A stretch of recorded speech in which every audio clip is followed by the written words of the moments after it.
Okay. It is 1:32. Why don't I call the meeting to order? So the meeting of the Racing Commission for January 16th, 2025 is officially called to order. Karen, could you do a roll call, please? Yes.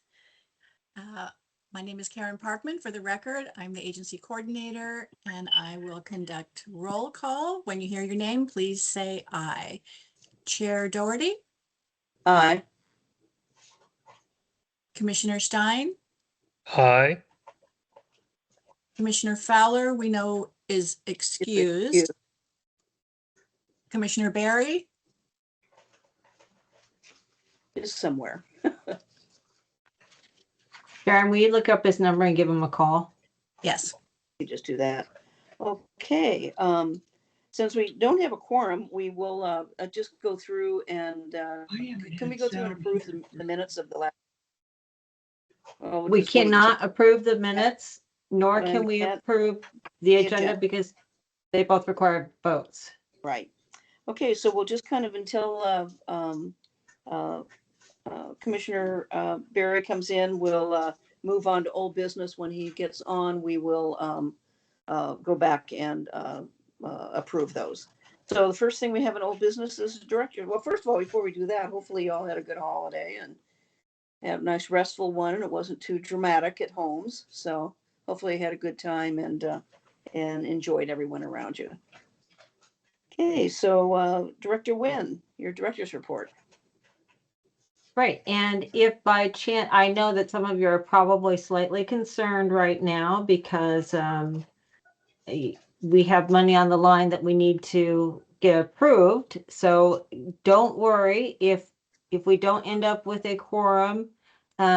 We can reschedule another meeting and we'll get through what we can in this call and reschedule another meeting when we can get at least 3 people together. This is a disadvantage of A very small commission. a small commission, yes, especially with one commissioner being short right now. So I thought I would try to do something different this time, and instead of just reading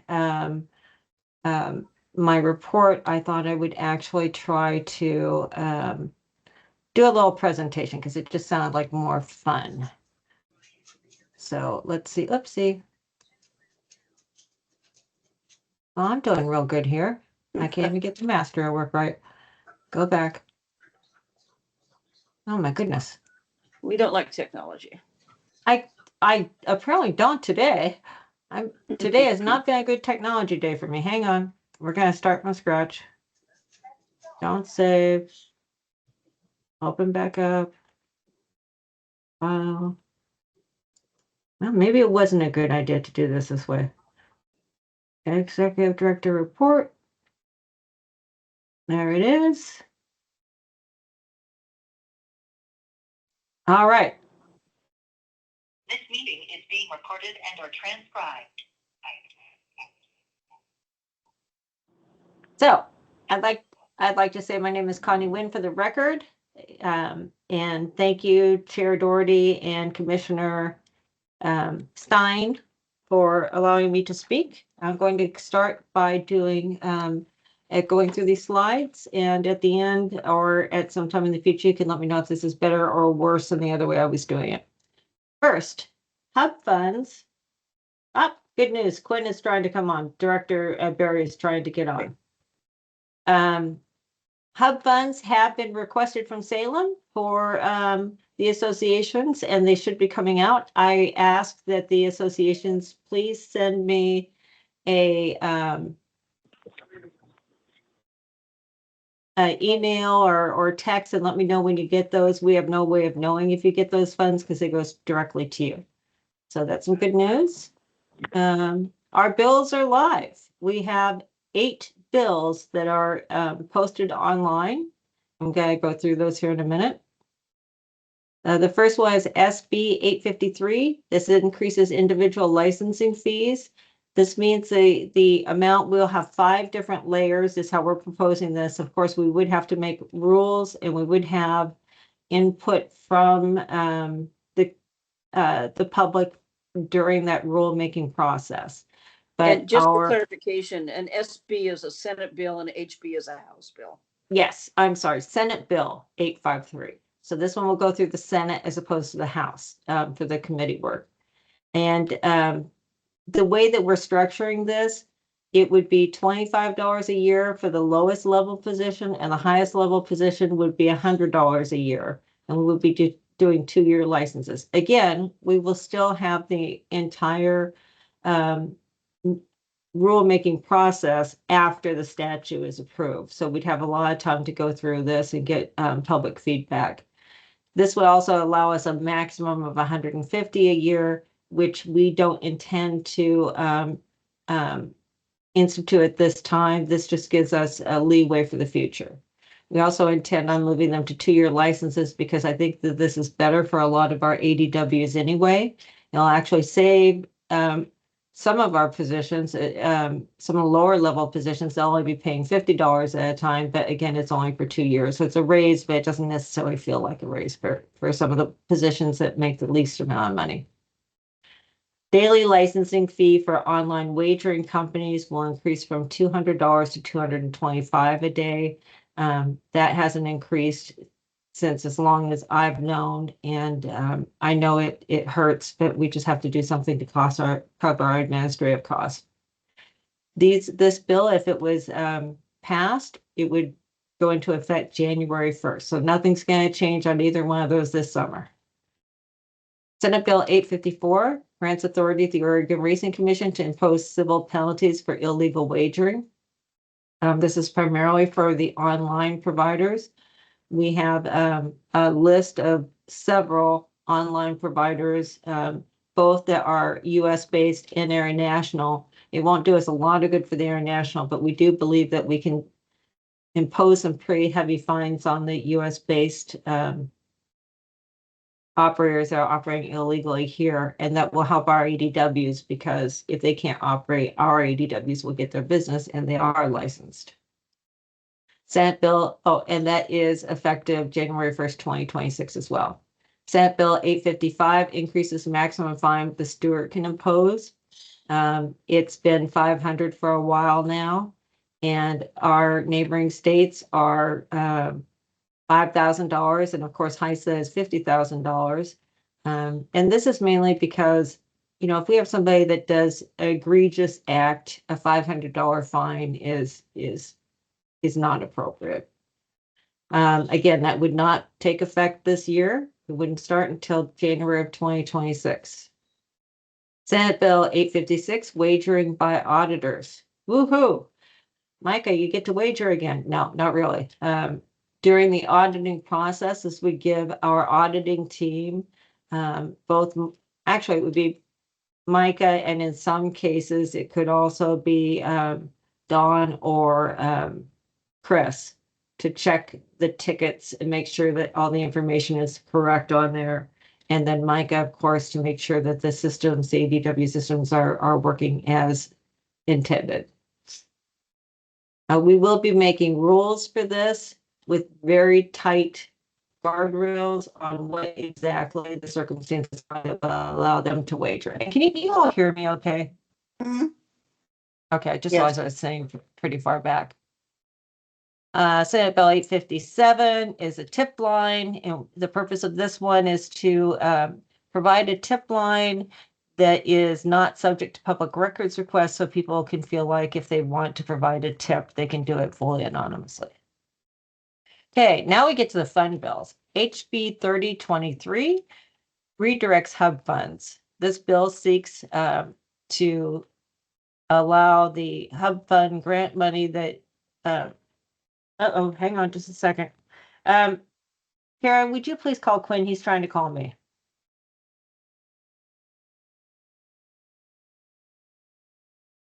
So hopefully Karen heard that and is calling him, since I can't answer the phone right now.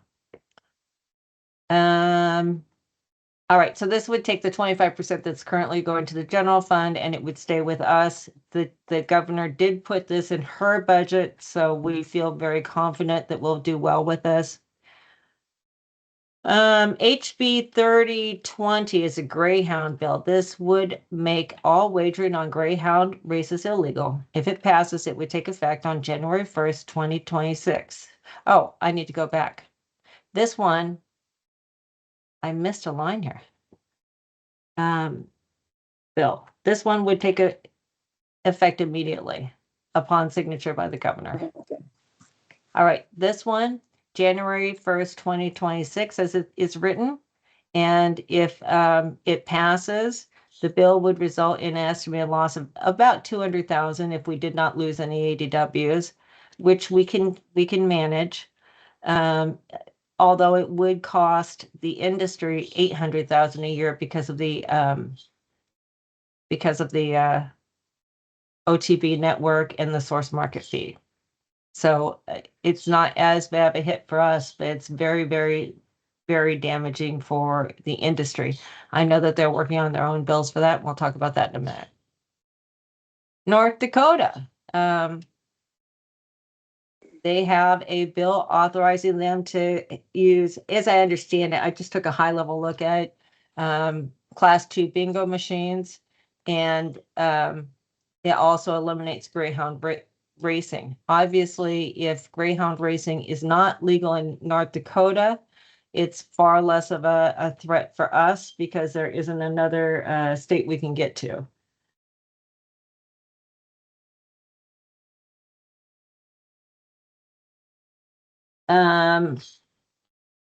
I can tell you that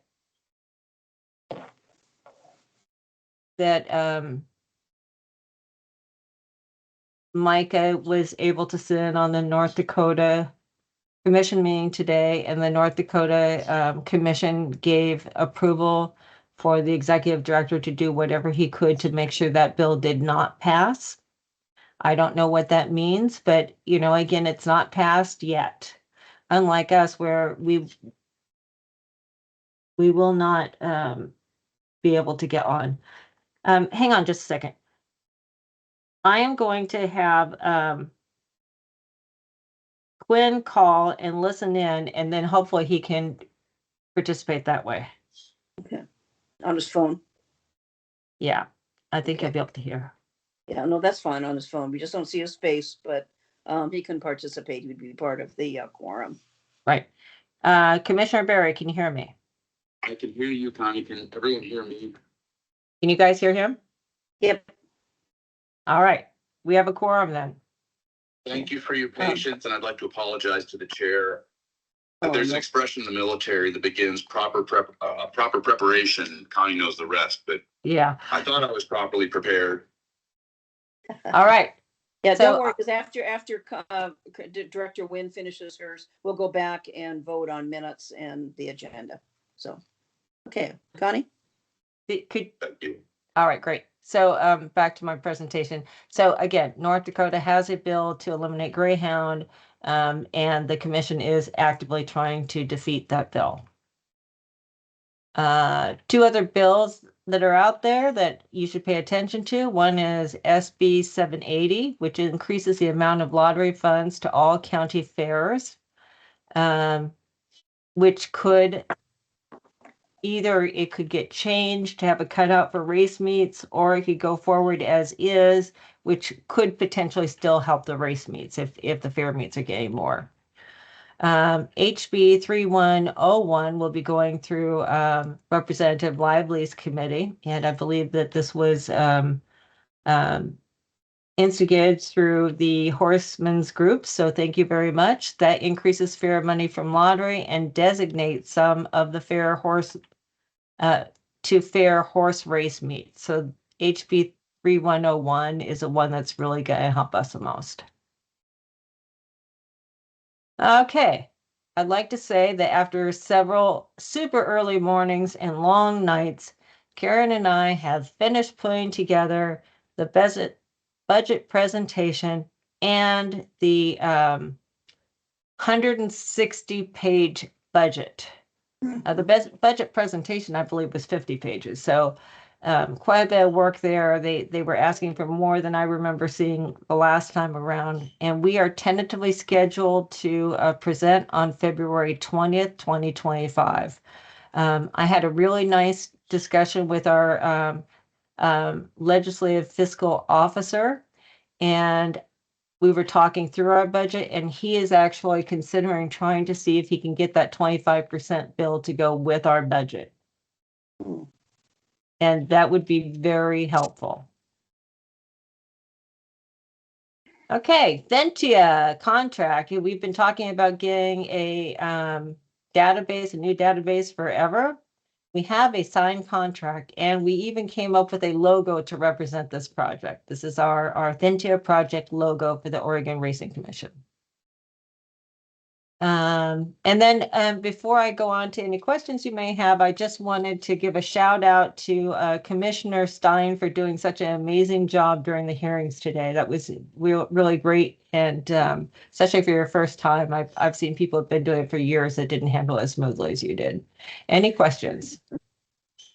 Connie, I'd just like to say I appreciate that Karen had sent me a script, so all I was doing was reading. Even that's not that easy when you're doing it the first time. Yes. So kudos to Karen as well. Any questions? Okay. Okay, if not, thank you very much for the report. Very, I appreciate the extensive reports that you give. The second thing before we go to the second thing on the agenda, we're going to go back and we need to approve the agenda and the November. And so are there any, before we do the approval, are there any questions on the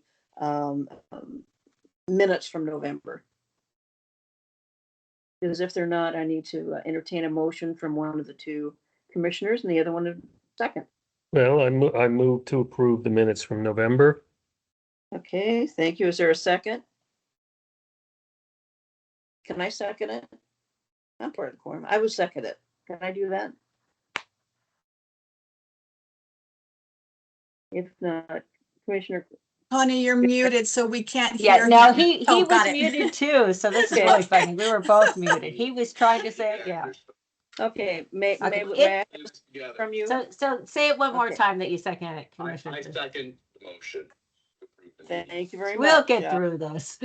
All those in favor of approving the November minutes, say aye. Aye.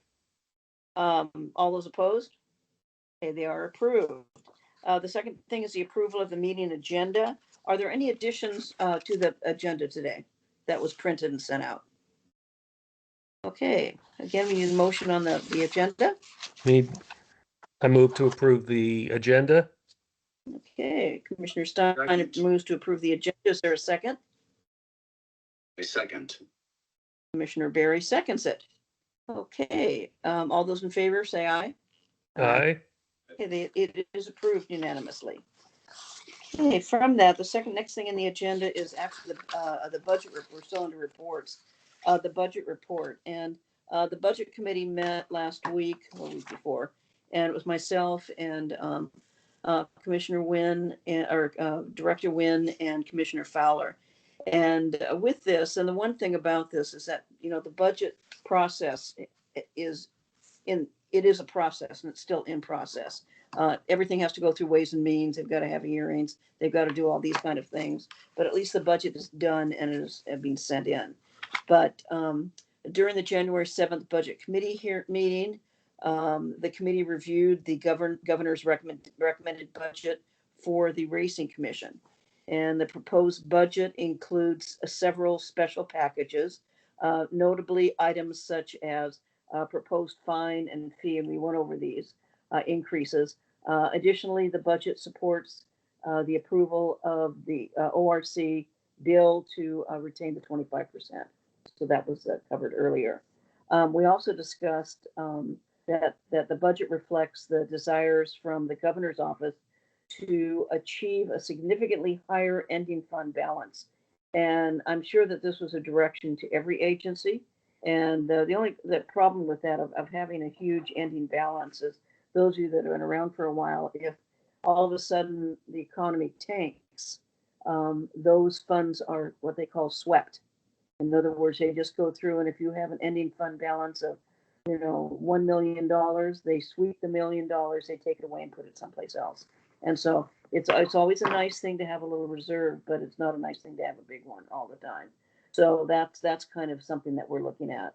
The committee also discussed the Hub Fund grant program, and at the time we had only had two of the organizations that had sent in their request. Now I think all of them are in, but we were gonna wait till they were completed. However, we understand that both are expected to align pretty closely with what they have now. The two that did send in a Hub Fund request was the Eastern Oregon Livestock Race Meet, and that was pretty much the same as what they've asked for before. The sort of the Oregon Racing Association, that submission was significantly higher than previous years. It was up by about $395,000. And that was including additional funding to cover costs such as security and assistance with the 57 days of training. And so we'll be looking at that. Finally, Director Wynn reported that $200,000 has been set aside for the inspection and any necessary improvements on tracks and down at Grants Pass.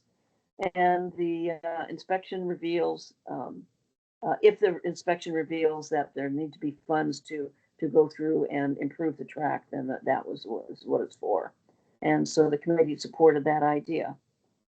Okay, are there any questions? They say our budget's in, but once the process starts and the legislature starts meeting, I believe they start next week, then sometimes that's very fluid. And we're not an agency that has a humongous budget, but there are always questions. So, okay. Okay, with that, that's done. Is there a report? Commissioner Fowler's not here. We're still gonna have a report on the Medication and Safety Committee. I'll be reporting on that. And Thank I'm going to rely on Commissioner Stein to get me out of trouble because I was not prepared to do this and just learned about this as I was preparing everything else. So if I mess something up terribly, I'm hoping you will immediately jump in and correct me. So we talked about the jockey payout, which, and I want to thank Commissioner Stein for bringing some of these issues up that I wouldn't have thought of to do. It's really nice to have a good vet on the staff, on the commission again. Jockey payout. Dr. Stein brought this to our attention. Currently, the rules state that the jockey has to make it through to the scales after the race before they're eligible for a payout. By the way, is Mike on? Yes, Mike Twiggs is on. Good. We're going to call on you too. The members of the committee thought changing the rule to allow a payout if they left the paddock might be in the best interest of the equine athletes. During the meeting, in addition, the question of continuing to push the horse when there is not a chance for them to win was also discussed.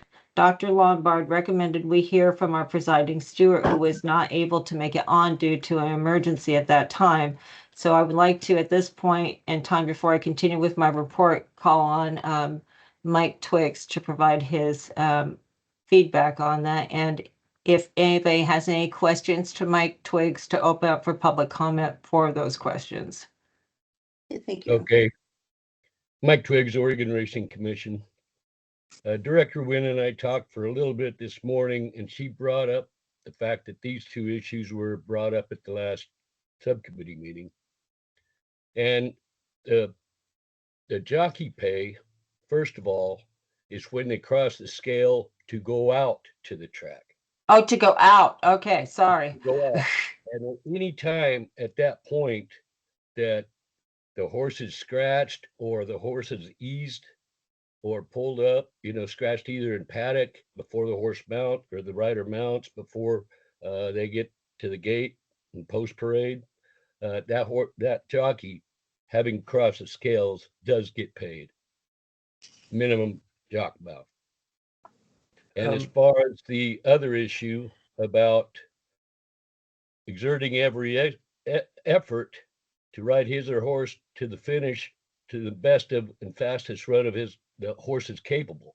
The jockey shall ease up or coast to no jockey shall ease up or coast to a finish without adequate cause. There's the caveat. So that happens now and then. And if a horse takes a bad step, starts running unsoundly, we give them all the credit in the world for easing that horse up and without yarding back, because you don't want to get rear-ended by coming to a complete stop when you're in traffic, Mhm. So when you're nearing the wire and something goes south, we do allow a coast across the wire if they cannot ease up and dismount immediately. So that's where we're at with that. So I don't think there's any problem with these rules. There never has been in the 20 years I've been here. I think they stand a good purpose. Now, I think the reason this rule came out was because when you coast to a finish and you get outrun by another horse, or even if you just coast to the finish and you weren't going to outrun the other horse, the public may think that the race is fixed. Mm. Because a lot of them aren't horsemen and they don't recognize a horse that's going off. Good So point. I appreciate, Mike. I appreciate what you've said.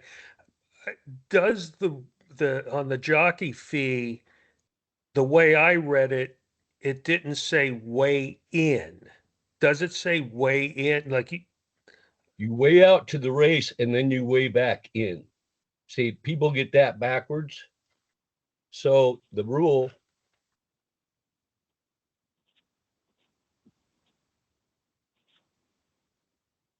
where'd it go?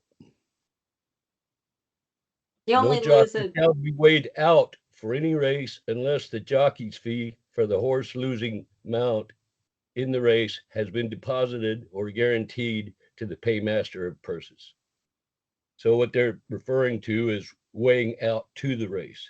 And that's why I say, if something happens in the paddock, even before the rider, so long as he's already crossed the scales, he's earned his jock mount, regardless. Okay. Okay, good. Commissioner Stein, does that clear it up? yeah, the language is just. I'm always concerned that sometimes we get into a situation where we've been doing things, and when I say we, that's a generic term, you might say. Like, Mike, if you weren't there and some young guy came in who hadn't been in Oregon or whatever and reads the rule, is that clear that the jock gets paid? Because I Yeah. guess I'm confused about the nomenclature being used, that I don't know, some lawyer could come in and say, well, that it's unclear. One possibility, and Mike, he's asking you, but I'm going to just throw this out, is what if we add payout and pay into the definitions? Or That's- way I out would- and way out. Actually, I was going to suggest exactly Okay. that. That's great. Okay, so Okay. let's do that. I will present a rule to you the next time we meet. All right, and the next topic that we had was protocol for removing horses from the list. This was discussed, and it was discussed that perhaps we will contract a few hours with Dr. Lombard to create such a protocol. And I would like to suggest that one of the commissioners request a motion and vote on this. This would, since we don't have a veterinarian right now, as opposed to me trying to come up with protocols, which would be ridiculous. And Dr. Lombard has been doing so many things for us without pay already. We think that that would be more than fair. And I can wait till the end of my report, and if one of you want to have a vote on that, that's fine. The next, I'm happy to make a motion on that. How would you like, how should I word that motion?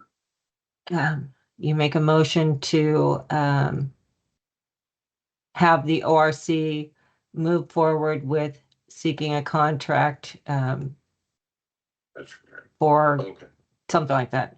Move forward. I would like to make a motion to move forward with the process of somehow contracting with or engaging the services of a veterinarian to take care of whatever needs the ORC needs taken care of by a veterinarian.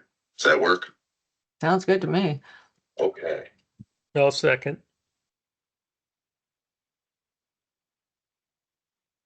Oh, wait, we have a question here. It's in the I middle of want the to go vote, back though. to our last comment, if I could. Oh, Would is this that be about, appropriate? let's get through this vote first. And Oh, then I'm sorry. Yeah. Chairwoman, I think you're muted. you are muted. I'm coming off that cough thing, and so I started to cough. Okay, so all those in favor, raise your hand, say aye. Aye. Aye. Okay, so, All right, okay, it and passes. before I finish my report, Mike, you wanted to add one thing to previous. The definitions, I got to think about it and I just looked and they are in there already. Okay, good. Way in, way out. So So- we're covered there. Okay. Wonderful. Thank Yep, you. do that. Okay, so we're going to be putting Alice to work. Dr. Lombard, sorry. Field size was discussed. This was brought to us by one of our horsemen who was concerned. Again, not because anything had happened, but just trying to find every way that she could to contribute to our goal to make things as safe as possible for the horsemen and the equine athletes. And asked if maybe the field size of 10 horses when they're thoroughbreds is too much. And we discussed that, and I'd like to thank Rod Lowe for his comments about how that track was specifically altered to be able to handle the 10 horses, and we don't have that problem at the county fairs. And it, to the best of my recollection, that we were all okay with that once we understood that.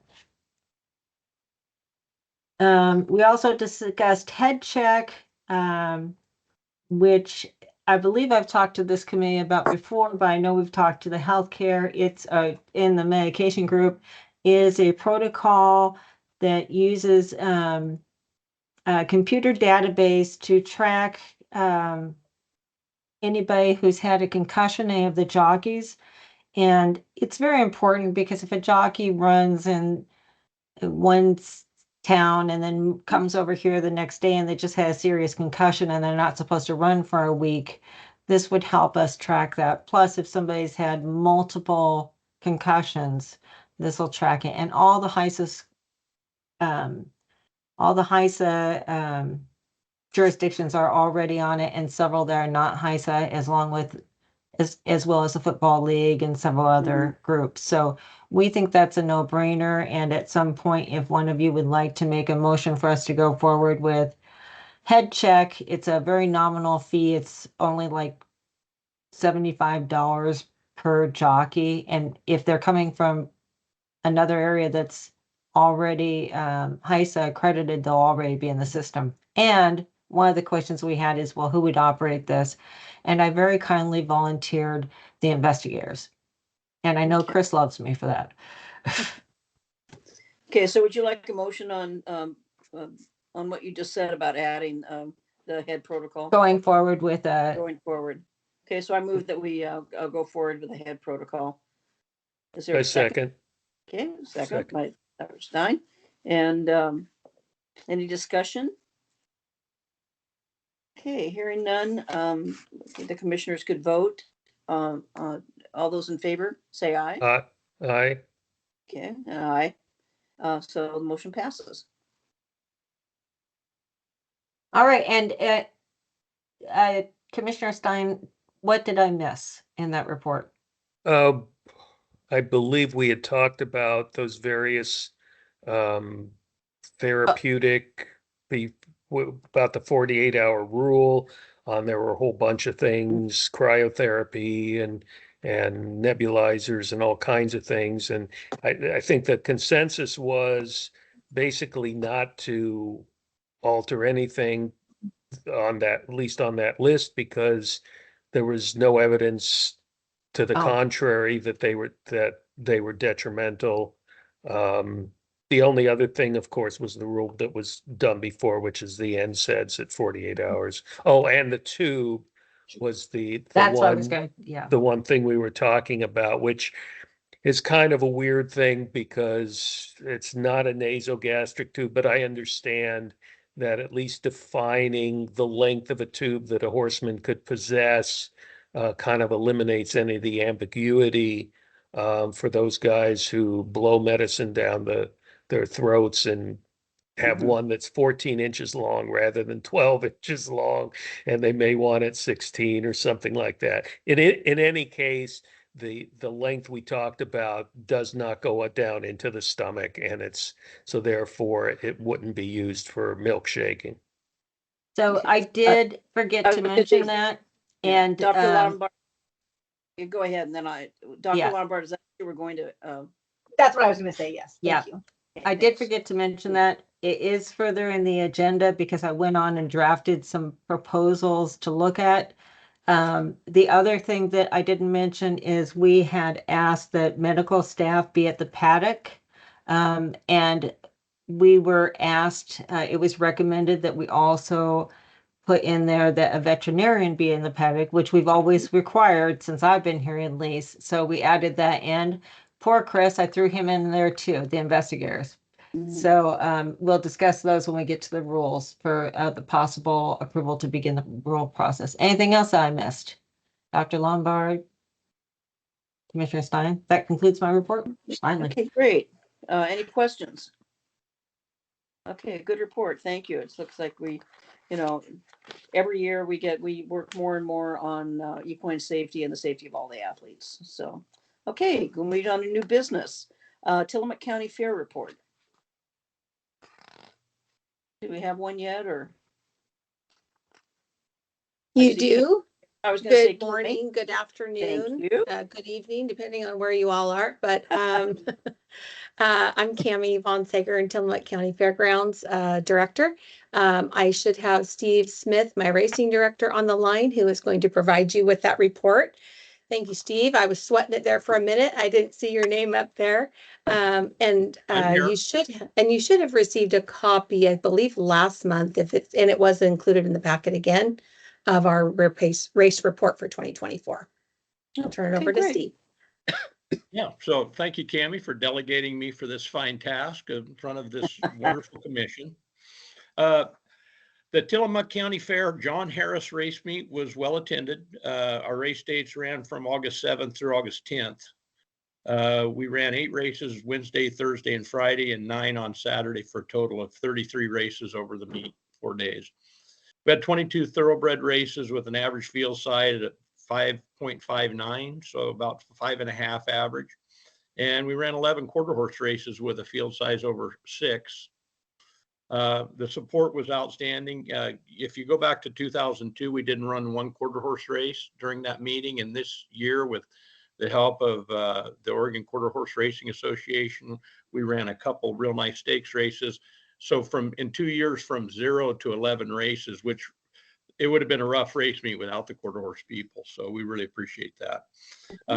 We continue to see improvements in this quarter horse participation, and we look forward to things we can do to help them in the next year. We had approximately 215 horses and 10 ponies on the fairgrounds for race meet week, which our meet, actually, we start receiving horses after Prineville, which is, middle of July, because they have to get the horses off. So they come to Tillamook and train for that period in between the race meets, 3-4 weeks. We started 191 horses for the meet, and all horses finished safely. We continue to struggle with having enough stalls as our race meet grows. We could have used 30 or 40 more stalls, but we got by and made it work. We had 10 jockeys to start the meet. We had one jockey break a bone in his foot on Saturday, leaving the starting gate. He was checked out and released from the hospital. He didn't return to race. We continue to work on and have conversations regarding having paramedics and ambulance coverage in a more accessible place to provide care for a seriously injured rider if needed. And, you know, that's just having them in the infield. You know, if you have a rider go off, you've got a loose horse, so you can't have an ambulance out on the racetrack until we get the horse caught. And that short period of time could really be impactful to the rider that's there. So we're going to work with the ambulance company on that and make sure that we get someone on the infield of that racetrack during the races. We only had minor rock picking and grooming. The racetrack was very, very, very kind to the horses. Minor grading was done to maintain the proper drainage slope. Additional repairs were done to the inside rail in order to provide smoother angles in the turns, and all repairs on the recommendation from the ORC steward, Mike Twiggs, to further the safety and well-being of our jockeys and horses. Starting gate was checked and brought up to safety standards before the race meet. We had an issue with the starting gate one day with just a part of all times it had to wear out right in the middle of the race meet. So we had a way to hand start the races basically that got us through, and we were able to get it fixed the next day, that was on Thursday, but we were able to get the gate fixed. The commission provided us with a $4,000 base purse. Thank you guys for that. And one-time added contribution of $8,000 for match money. The OHPBA contributed $1,000 per thoroughbred race, an additional $1,000 for a feature race that we ran. And the Quarter Horse Association provided $1,000 per quarter horse race, an additional $10,000 for a futurity and a maturity race that we had that attracted really, really nice fields. This year we had 14 feature races. So in addition to the 3 that we just talked about, we had 11 local people that Cami solicited that helped us sponsor the race meet and provided another $1,000 for those races to the horsemen. The self-service betting machines range from 4% to 7.1% of our total tickets sold over the 4 days. And this is something that if we could get that to grow, we've got, I think, 6 of those self-bet machines, and it's just the people really, there's not very many people that know how to use them. So it's an education thing, and it seems to be growing every year. I know it was around 3% last year. The volunteer crew that ran the pari-mutuel room takes the largest percentage of the sales and continues to show their tremendous support of racing and giving bettors the best experience possible. Our handle this year was 161,000, which is up from 157,000 in 2023. This year's handle was the highest on record since 2009. So we hope this is a trend going forward that will help. Our average handle per race was $4,887. Our daily handle stats: Wednesday, we did 25,203, which was up 9.7%. On Thursday, we did 36,000, which was up 8.5%. Friday, we did 43,736, which was up 0.6%. And Saturday, we had some delays and some scratches and an injured rider that caused some refunds. And we were an hour late basically and finished, but we were down, we were about a push, 59,000 on Saturday, down 3.4%. We had a barbecue for the horsemen on Friday night after the races. It's incredible how much those horsemen and their families can eat. We had 250 people in attendance.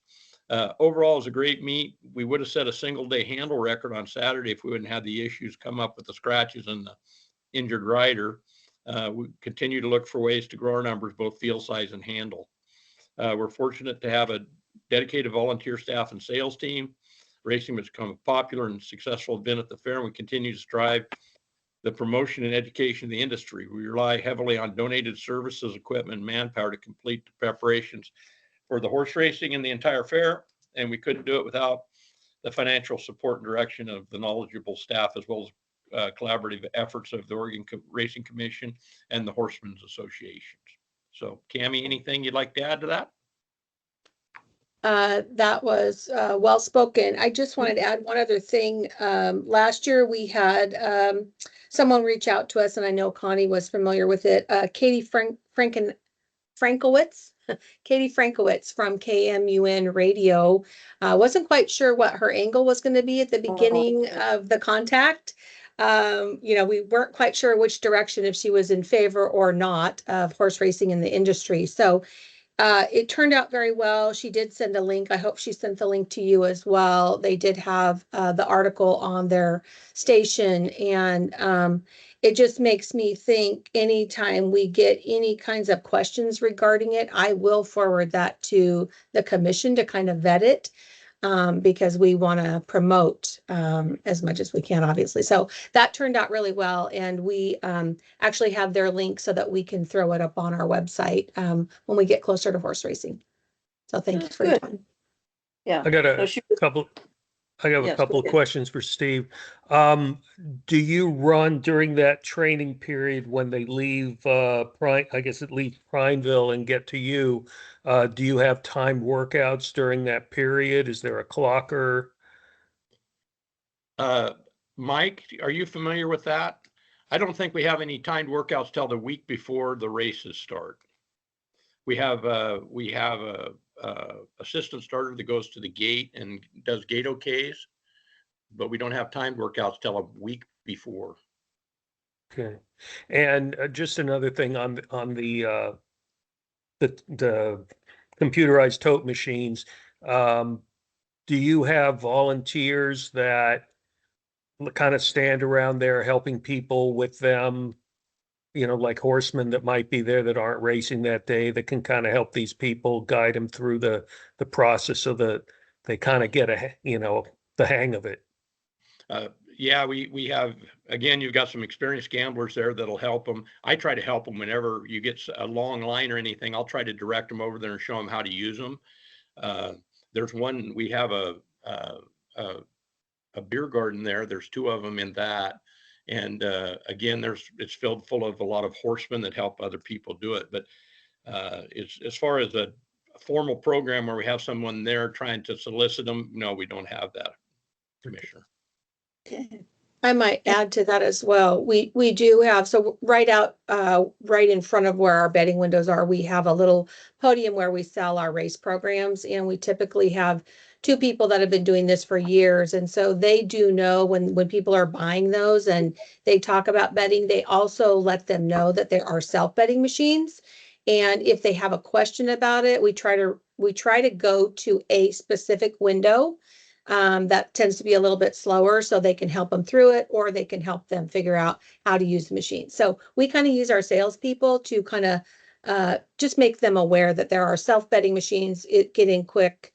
Our lines have not been long enough, I think, to deter from betting. So that's been a good thing, but not really. I'd like to see super long lines. So if that helps. Okay. Any other questions? Okay, I've been out there twice, and it's a good fair meet. Lots of people there. The in front of the racetrack, you were talking about the help, and you could tell that people were very comfortable in what they were doing. So it's a good race meet.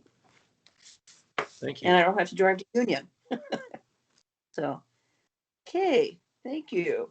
The next thing is Commissioner, speaking of fair meets, Commissioner fair meet participation. And what we do every year, and I would assume that we want to communicate this to Director Wynn, is in your packet, they have a list of when the race meets are going to be in Grants Pass, in Union, in Prineville, and then in Tillamook. And so what we would like to do, if you've got the time this summer, is to have commissioners attend the race meet. And so the dates are posted in the packet of materials. And so commissioners, if you could let Director Wynn know possibly a date that you can be there, and expenses are covered. So I would assume expenses are covered. So All for the race, the yeah. expenses are covered. yeah. Well, And We can't yeah. send you to all of them, but I think all the, and maybe Cammie and Rod can nod. I think the fair meets like to see you guys out there. Well, I'll be there. okay. Yeah, Good. we love to be there. It's a lot of fun. Try I haven't to been to keep me away. Race yet, actually. Oh, good, So, good. So Quinn Well, wants to go to Tillamook, it sounds like. Commissioner Barry wants to go to Tillamook, so better get your name in there quick before somebody else gets it. Come play at Prineville. It's the most fun. I was gonna say, you guys are gonna make me drive to Prineville. I'm an old lady. You don't want to do that. So anyway, but Blue please cheese let and Director, Tillamook. You're the Yeah, chair, you can geez. go wherever you want. yeah, please let Director Wynn know when and where you're gonna be there, because it is, if you haven't been, and obviously you have, if you haven't been to the fair meets before, they're good. They're very fun. And it's good to, meet the jockeys and meet the horsemen and everything else. So it's a good one. Okay, with that, the next thing, now, I don't know if we have the next one. It's the update on the governor's budget and legislative concepts. But I think, did you cover that in your report, Director Wynn? Or do you want to add to it? I'm sorry, I got slightly distracted for a second. Do I want to add?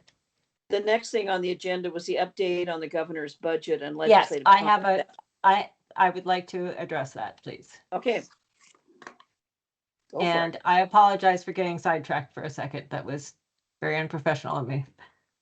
All right, so I am going to get rid of this presentation and I'm going to pull up another one.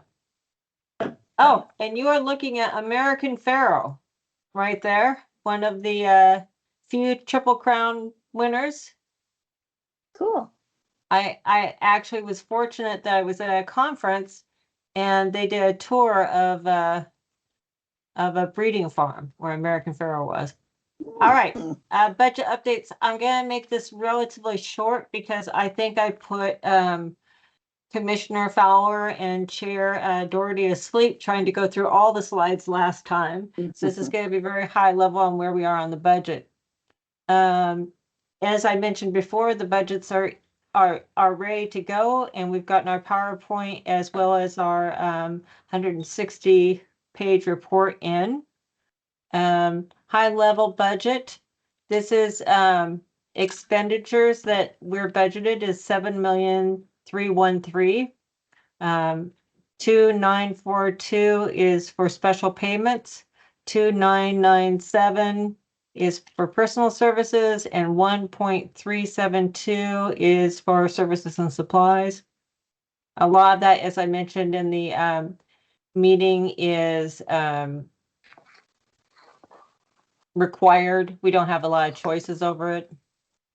So that's 7.3. The expenditures for that was on our initial one. Then when we went to the governor's, it went up. It changed a little bit. The governor actually gave us a little more expenditures for special payments, up to 3,066. That includes everything though. That's the fair meets, the tote, the insurance, helping with the commercial trade, the associations, everything. Just to give you a little bit of an idea, is our agency budget was a total of 7,988. And now we're down to 7,889. So it's continuing to go down as they continue to push us for a higher and higher ending balance. Right now, we're set to have a ending balance of about $1.2 million for this fiscal year, and which is just slightly over the 3-month requirement that they want us to have. But they're pushing for us to have 6 months requirement, which is crazy because it's $2 million that we couldn't use. And that's how this budget is shaped.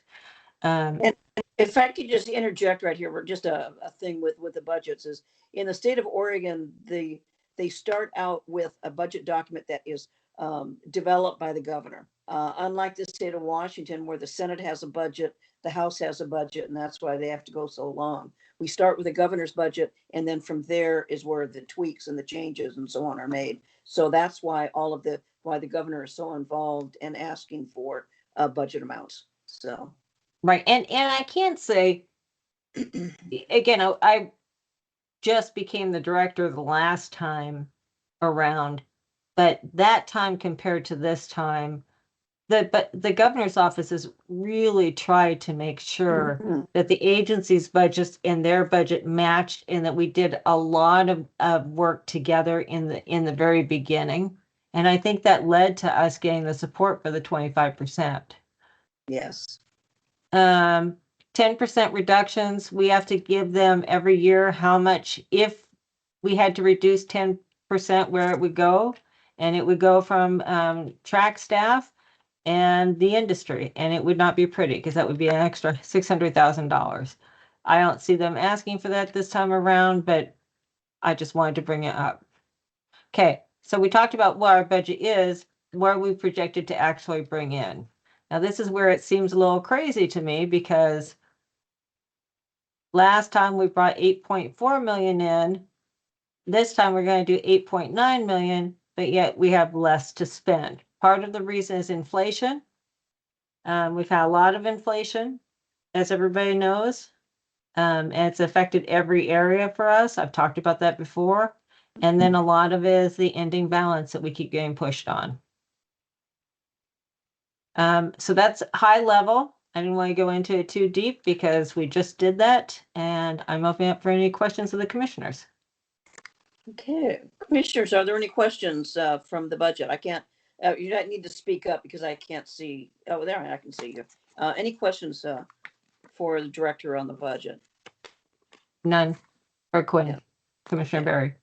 I keep calling you Quinn because it says Quinn on my phone. I apologize, Commissioner. Okay, I didn't Yes. dispense with the formalities, but doing the business of the people, you know. All right. That concludes my report. okay, thank you. And one other thing, just with information, is that I did look at the bills that had been introduced, and a lot of times it'll be introduced by Joe Schmo and Mary Jones and so on. But this one, all of the bills that we have are introduced by the governor's office at the request of the Racing Commission. And a lot of times that looks a little better when it comes to legislation. So that's just a little sidelight. Okay. Next we have the discussion, and with this discussion, the folks that since we're not really voting on number 9 yet, and it's a discussion and possible approval of the Fair Meat Hub Fund grants.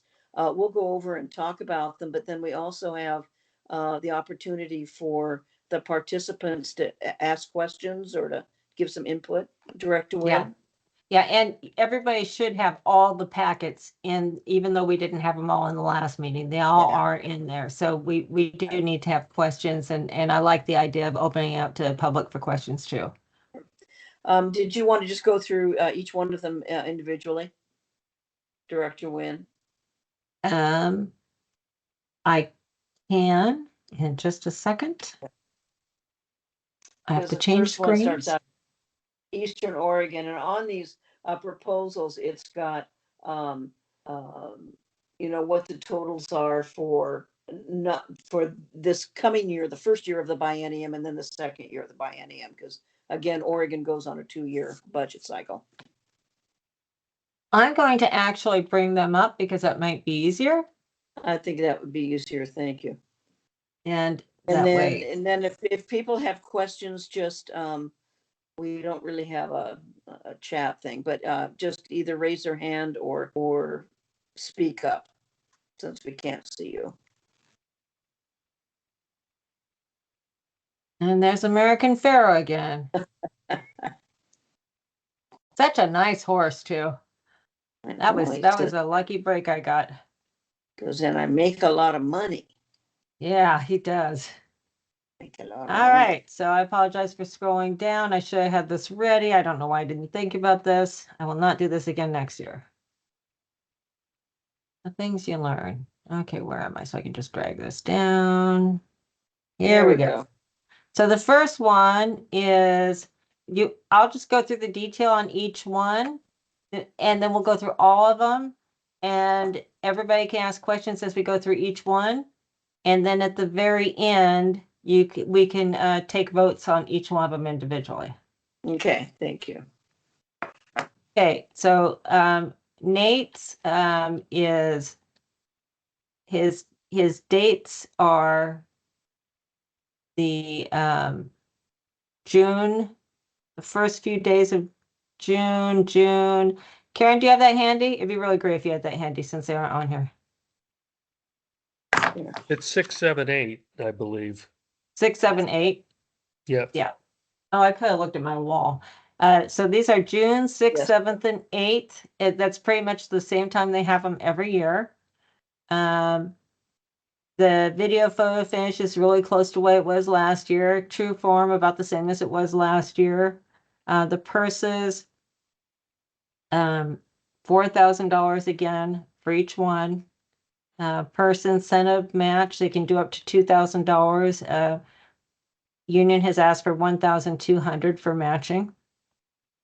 Marketing advertising, they've asked for $800. So again, it's very conservative, a total of $87,115. Okay, Any questions on Union's application? okay, opening it up for questions. You're unmuted. I don't hear Public comment? anything. I don't hear anything, so we will go on to the next one, Okay, which this one Trans- is for Southern this. Oregon. Yeah, Southern Oregon, and this one is a little bit different because of the fact that in the past we were adding it to the following fiscal year, and we're bringing it back to the current fiscal year. We've already made the budget adjustments for it, well, mostly. So this would allow us to get this. So this is for this current biennium as opposed to next. And this is considerably higher than what it was before. We had only allocated about 420,000, and now they're asking for 803,000 for this year. Was that 400,000 per year, or was that for the biennium? That was per year, Okay, but this 800,000 is for 1 year. correct. Thank you. So, Rod, would you like to talk about some of the reasons for the increase?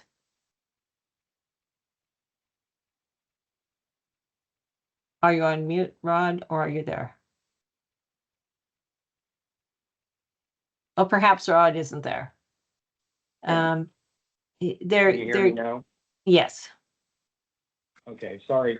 My volume on my computer is not working, so I have to use my phone as my listening and my volume. So, yeah, there's several different reasons. Over the last 2 years, after our 2022 season, we put in for the 23-25 budget, and it was, unfortunately, cost has gone up. I put in the time before, I put in for only about 45 days of training when we really actually trained for 57 days. The cost of training has gone up per day substantially. Just to make it relative, like what Santa Anita just made a agreement with Pleasanton to take on training, and they're giving them $13,000 a day for their training at Pleasanton, which is basically, in my opinion, a same type of facility that we have, and it's mainly a fair type racetrack at a fairground. And you're doing yours for over half of that, 40, much less. less than like a third of that. It's $4,500 a day. And so, I feel like our training cost is reasonable compared to some of the other tracks and what they get for training. And then we've had an increase. We have security that runs every night from when we start training all the way through our races.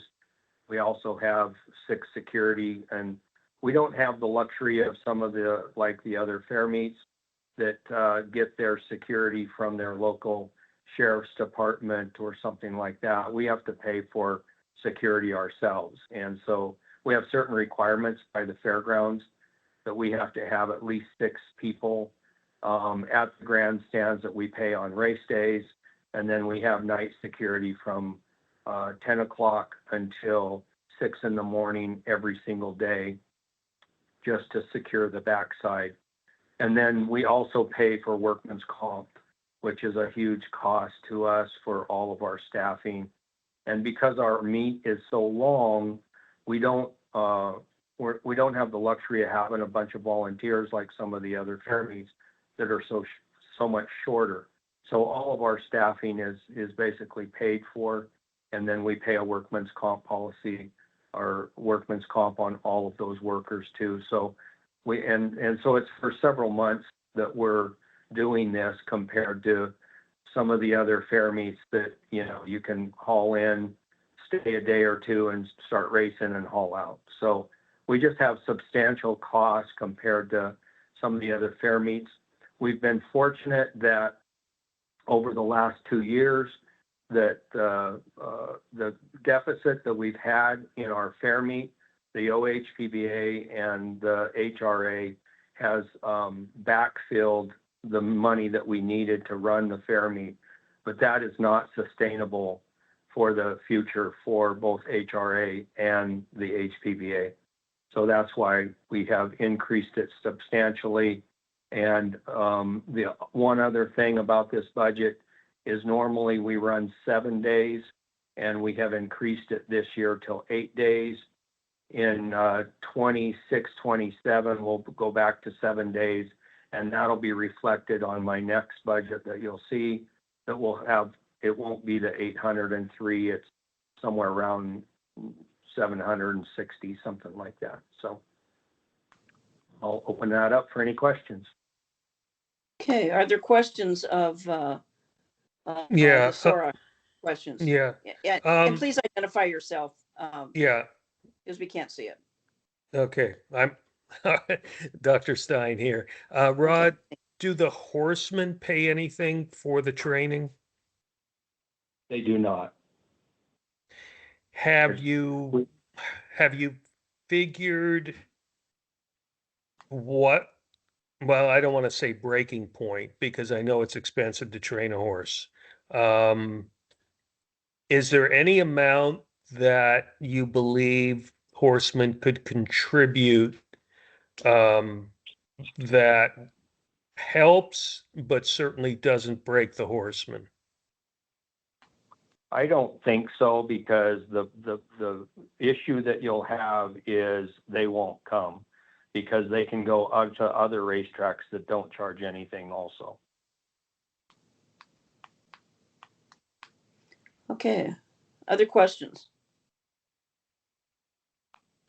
I do have a question, and this is really more of a question for Dr. Stein. And I brought this up before. We're going to talk about Prineville, but this extra day that he has is on the 5th of July. And we start racing again in Prineville a few days later. So Dr. Stein, what are your thoughts about that, running the horses that close together? I mean, they'll get done Saturday, they'll drive Sunday or Monday, and then they're going to race on Wednesday. Right. I was looking at those dates, and really for me, I think it goes to the race secretary on the planning of the races, and that let me look at these dates. Okay, so if you're talking about you're adding the extra day, you're saying you're talking about the 5th of July and then July 9th. Is that what you're talking about? Yeah.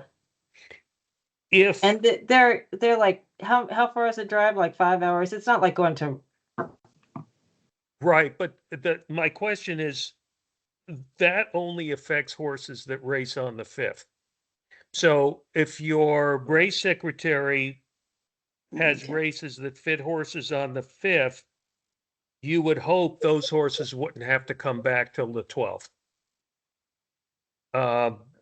You would never, I mean, since it's the same race secretary, as far as I understand, you would make races on the 5th that won't involve your condition sheet for the 9th, 10th, or 11th.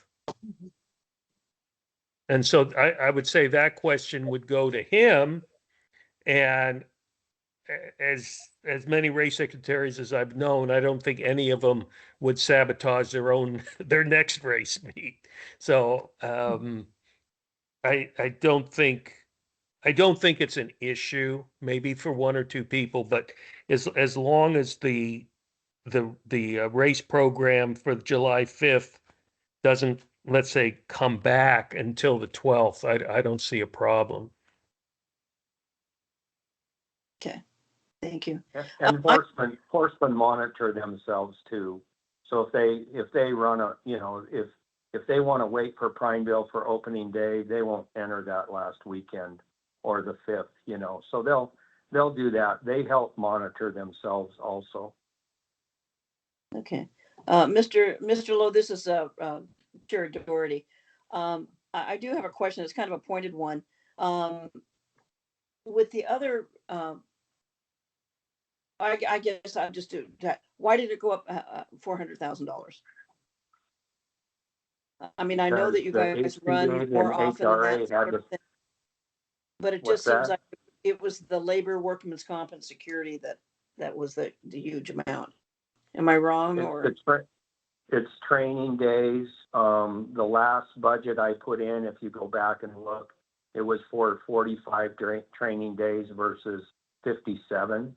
So that went up substantially.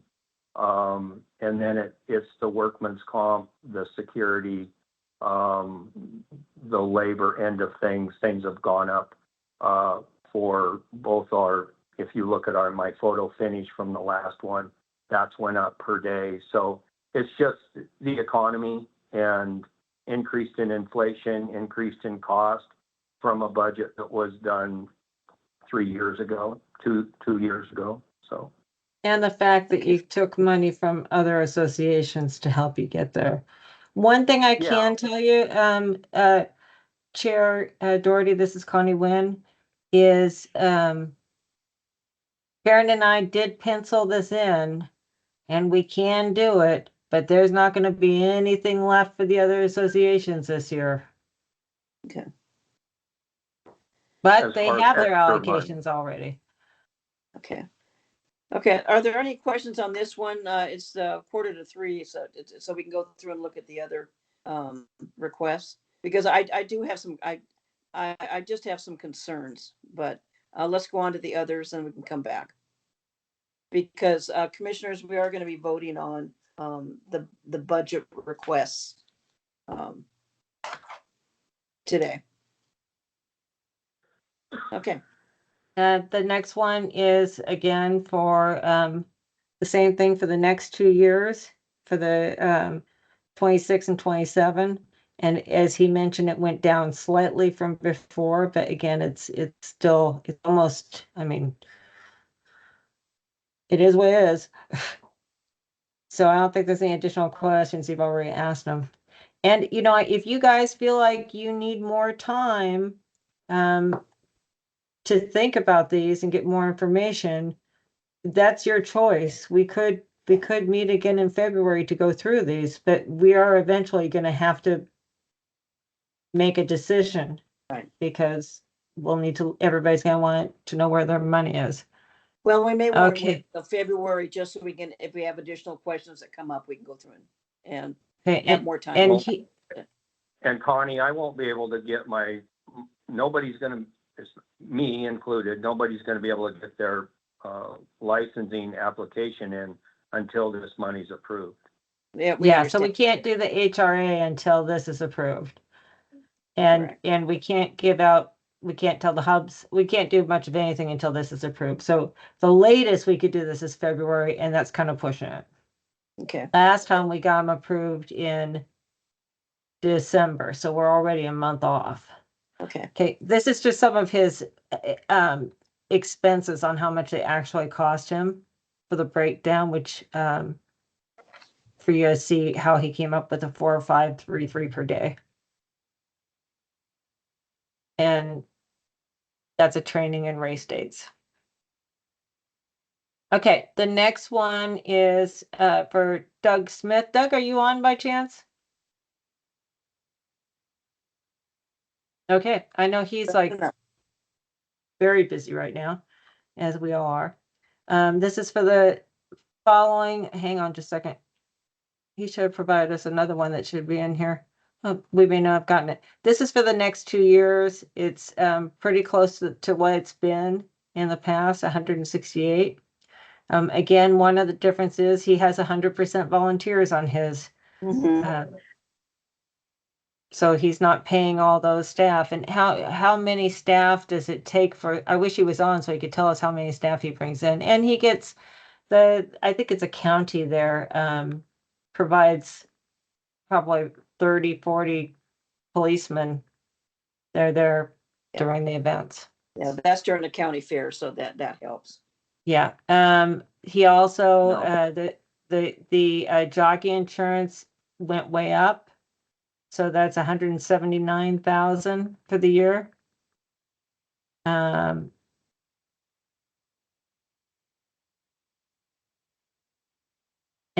that's one of the expenses that we budget for. Yeah.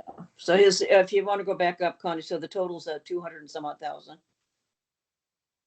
Yeah, Those but that's after not, we don't, 17 I need to make this clear. The jockey insurance is for all the fairs. Oh, He okay. handles it for us, but it's kind of like the training is for all the fairs. Oh, okay, thank you. So that's just not Tillamook, that's all the fairs. Not Tillamook, this is Prineville. Oh, Prineville, but it's not just for Prineville, it's for all of the Yeah, for the jockey jockey insurance. insurance. Thank you. This is Commissioner Barry. Could I be recognized just to ask a quick question? Yes. In committee, was there general agreement to these allocations, or is this contentious between the stakeholders? Well, two Do you of want- you the want me- applications weren't in. Yeah. And when we met as a committee, most of the race meets, the proposals they put in, were, we would have approved them. The only question we had again was, just the increases in, the grants pass, and we understand and realize that part of that is because it's more of a, where you have to hire employees and that kind of thing. But that was the only thing. It was such a huge increase. That was the only one that we have some questions on, or concerns. The rest of them look pretty good. Does that kind of, Connie, Pardon me? does that kind of summarize what we talked about during the budget committee? Yes. Okay. Next. All right, the next one is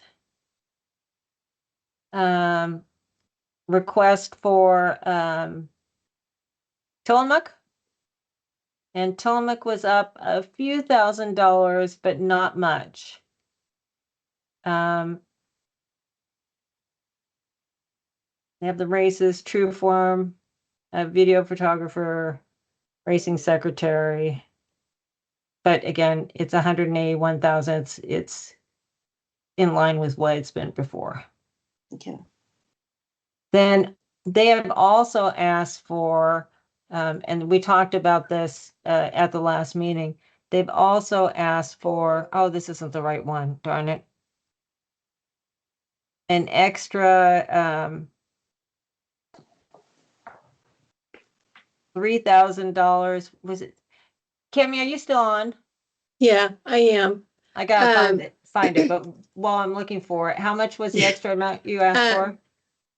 Yeah, so that was after our racing summer fair meets, and we were talking about allocations and we all kind of do the same things. And I had asked about if I had to run my gate crew. Right now I pay them directly out of my pocket. And if I had to run them through a temp agency so that they would be covered for workers' comp, or if I got a workers' comp policy, I thought I could do it between $3,000 and $3,500. And I think I put in my amended request for $3,250, so $3,250.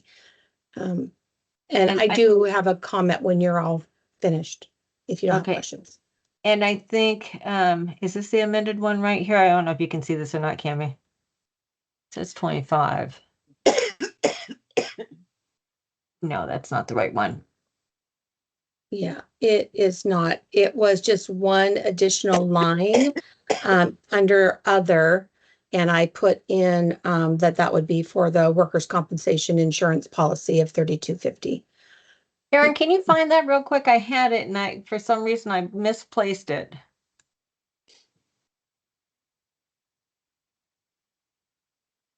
Funds.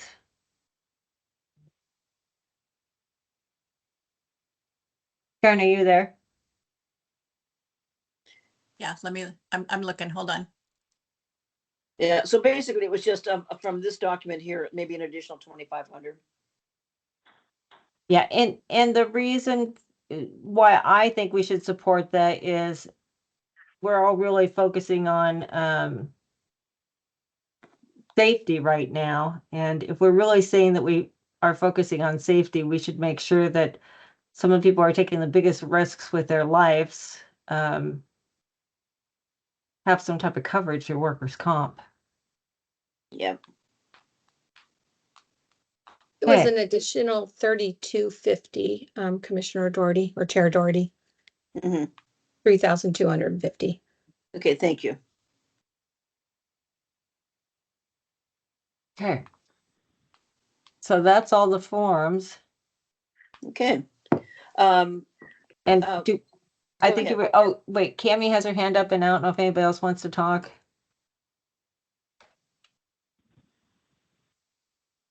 Who does? Cammie did. No? Yes.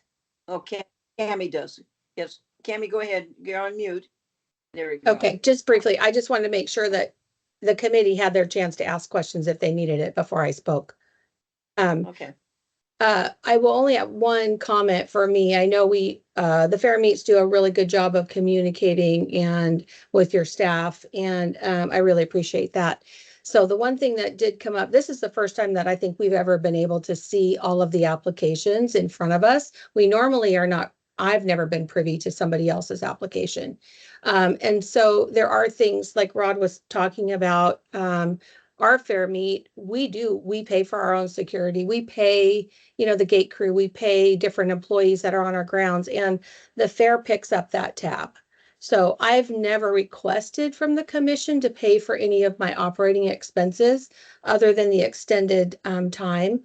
And I also wanted you to know that his is an actual training facility. Mine is just extended stay. So there's a difference there because then there's a liability issue if I called it a training, if they're here for training. So ours, they can exercise their horses and they can stay here free of charge. And that's what that extended stay compensation is for. So it covers everything while they're here. And I just want to make that differentiation because Rob's got a lot of higher intensity things that he has to do because he's a training facility. Yeah, that makes sense. Okay, one thing, other questions Well- about these? Because, go ahead, Commissioner Stein. Yeah, this is actually going back to Grants Pass. Where did I put that? How many, I'd like to know how many horses are actually on the grounds. Because I don't know, I'm looking at the training daily cost, and I've got questions with that too, but I'd like to know how many horses are involved. And the couple items that I put down, some of them were not very expensive, such as clocker, but I don't understand why there would be 57 days for a clocker. Outriders, I don't know how many outriders that is at $406. I mean, that's either 203 for each outrider, which, I don't want to take anything away from them, but that's a lot more than most outriders get. And what is the rent for? So we don't own the fairgrounds so we have to rent the facility. So Okay, the rent is for facility, plus we have to rent extra stalls. The fairgrounds only has 150 stalls. And we Okay. have to add to that. So we have stall rents, we have the facility rent. We usually start out with about 200 horses on the grounds, and then it increases as we go. So by the time we get to the race meet, we're right at about 350 horses. We have 2 outriders per day. And so between their pony care that we pay and the outriding that we pay for 3 hours, we're open for 3 hours in the mornings. That's what we pay our outriders. And I've done lots of research on what other racetracks pay their outriders, and we're just right there with what other racetracks pay their outriders for a 3-hour stint to do that. Okay, Dr. Lombard. You're on. It's Dr. Lombard. I don't know if this is appropriate or not, but I don't do money out of budgets, but I will say that it's very, very important to have fit horses coming to the racetrack to run. And I've appreciated the Grants Pass has stepped up to do that. We used to have Portland Meadows. Timing for Emerald Downs has not been perfect for us. And I appreciate that they're doing what they can to get these horses fit, because unfit horses are some of the worst breakdowns I've ever seen and the most dangerous to our riders. So again, I don't do money, but I appreciate what Grants Pass has done to make this happen. And I And appreciate your comment. Chair, Karen has her hand up too. Okay, Karen? I'm just questioning, do you still want to see this document? And do I have the ability to share it if you do want to? I'm from, Which, I think if we're gonna vote, we should share it real quick. let me see if I can share it. Take your hand down. That was on Tillamook, right? Yeah. Are you able to see it? That's not, Tillamook? Mute your mic. Okay. is that the one with the additional 3,500? Yeah, Mhm. okay,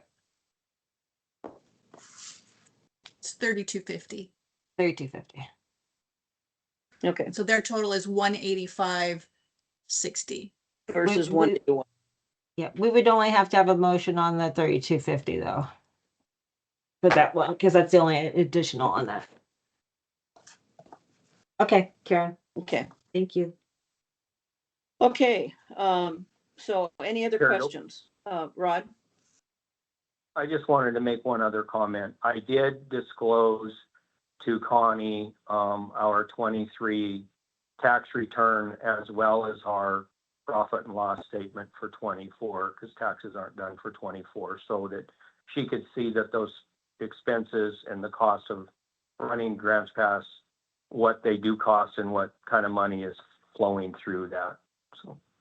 Okay, thank Yes, you. and obviously because of the confidentiality of that, that's not in the packet, and I did ask for that because of my concerns about the dollar. So yes, that is true. Thank you again for bringing that up.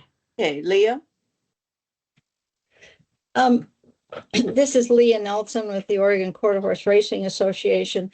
Connie, I have a question for you. You mentioned a little while ago, well, you sent us an email and said that our association, the associations didn't have to have their proposals in until February 21st.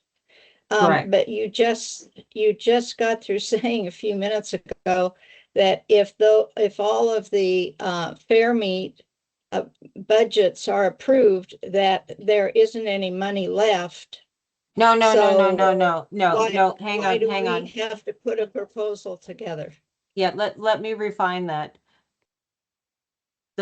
Some of this money is for this current biennium. Not on what they're going to be working Yeah, on. so for the next biennium, we still have that money that I told you we did. But for the current biennium, now through the end of June, you know how we usually have some extra money we can give back to you guys? We're probably not going to have any or very little money to give back to you because we're getting very close to our limitations for this current biennium. Yep. And that's what So- it's about, is for the current biennium, the only money that I see that we would probably be able to give out is the money we have allocated for the track if the track doesn't need the repairs. Mhm. Okay, does that answer your? So then we shouldn't probably put a proposal in for any money that would be left for this biennium, before June 30th. Yeah, no, not unless we'll tell you if we find some extra money. We were planning on doing that the 1st of March, but now with this big request, we'll probably have to wait until closer to the end of April to see if there's anything left. Yeah. Until after the track's inspected. Okay, but we should still put her in our proposals for 25, 27 by the 21st of February. Absolutely. We know Okay. we have money set aside for that. And I told you, just for the public, if we approve these for this biennium, the extra money for this biennium, and we approve the ones for next biennium, that's going to leave the associations with $1 million for them to share for the biennium, which is down from last year and down from the year before. And I think down from the year before that, it's really cutting into their money. On the other hand, I can tell you the Horsemen's Group was paying some of these other expenses, Randy's group. So it's one way or the other. We give Randy more money and he has to give it to the track, or we give it straight to the track. Yeah. Okay. But so no, don't worry about, worry Yeah, go about ahead. next biennium because it's only $1 million. The other thing I want to tell you is currently in our budget, they have us in a position where they're asking for a $2 million ending balance at the end of the next biennium. And if we get our legislation through like we believe that we will, with that $2 million, there is a good chance that we might be able to go to an e-board and get some of that money and get our limitations increased. But I can't guarantee that. So I'm telling you the $1 million because that's what I feel comfortable saying. Okay. Does that Karen? help? So, and just so we're clear, Leah, for 23-25 biennium, the total that was allocated to the associations was 1,124,000. So $1 million, I mean, we're not that far apart. It could look very Okay. much like this biennium, next biennium. Okay, other questions? Because what we have with this item on the agenda is that there would be a motion to approve what are these called? Fair Meat Hub Funds. Fair Meat Hub Funds, thank you. But I do that with kind of a caveat, is that we can go through and approve them for the next biennium, which is what these are. But for the current biennium, the request from Sora, the request can go through, and Connie is semi-confident that we can cover it. But if we can't cover it, I think you need to know you may not get it all, just because we may not have the money. And that's for this biennium, the one that ends in June of 25. Is that pretty? And and I think we'll have a much better understanding of where we are after that budget meeting. Yeah. On the 20th of February. Yeah. So we can approve it, providing that we don't get any bad news from the legislator. Yeah. And so Rod, I just wanted to make that kind of caveat that my recommendation is that we would go through and approve the budget proposals for the hub funds, the hub fund proposals. But the ones that are going to end in, the requests that are going to end in June of 2025 are not set in stone. Does that make sense? Sure. Yeah. But I mean, if it's there, it's there. If it's not, it's not. I'm not quite sure budget people would frame it that way, but Commissioner and Commissioner Barry, what do you think? Did you hear that, Commissioner Barry? You still with us? I'm still with you. I think that sounds reasonable. Sounds like more information, waiting for more information, basically, right? But going ahead and approve it tentative to the ORC's ability to be able to pay it out. Makes sense. Okay. Commissioner I'm good. Yeah, Connie, I have this question. So the funding of the purses, that is, I mean, that is basically set and possibly not all the money being due to or requested by Sora for, let's say, training would not be paid. Aren't we talking in some ways about like this, that the money is almost fungible, that we've got, if we allocate all this money and then we don't have it, somebody's got to pay it. Either the SORA's got to pay it, or we can't give them all the money to fund the purses that the horsemen maybe had been anticipating from the previous year. And I've got, I mean, I've raced at a lot of places and I've never been at a place, and this is in the standardbred world, so the thoroughbred world seems to be a little different, but I've never raced at a place that didn't charge some sort of stall rent when there was no race meet going on. And I'm not talking about a lot of money, but somewhere, somehow, if they can't race for the money they raced before because we're giving money for training. Let me tell you about another problem that I see, which, and I'm not advocating for you guys to vote one way or the other. I'm just trying to provide as much information as I can. One of the problems that I see is a lot of these people are coming from 12 hours away. So they're paying a lot of money just to get there. Whereas if you're someplace, you're in New York, it's more compact. So they're coming from the local area more, is what I'm assuming. I don't know that if the places you've gone, they have to do that, but that's what they have to do here. So that may make a difference too. And the fact that, Washington doesn't require it. And I don't think, and Rod, you can tell me if the tracks in Northern California, I don't think they require it, do they? I know no track on the West Coast that requires any payment for stalls. Okay. And Dr. Lombard, you don't either? No. Correct. Okay. Okay, so where are we? No, Ben. Yeah, go ahead, Leah. Okay, No. so I think she I froze. see your little light going on, but any other questions before I pose what I would suggest that we do? One more from Dr. Lombard. Okay, And the density of training facilities, we just don't have here where we are. So Right. for horses to get trained, they need to go to the tracks. yeah. Well, the reality is horse racing has just diminished in Oregon tremendously in the past 20 years. So, okay, this would be a suggestion that I would have, is that these need to be approved so they can get, go forward.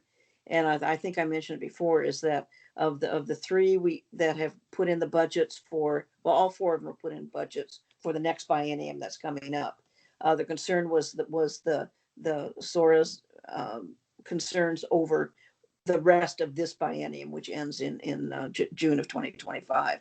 So what I would suggest is that we make a motion to accept these with the understanding that we accept the budget proposals for the next biennium, and we approve the budget for the end of this biennium, with the caveat that the money may not be there for the end of this budget for the SORA races.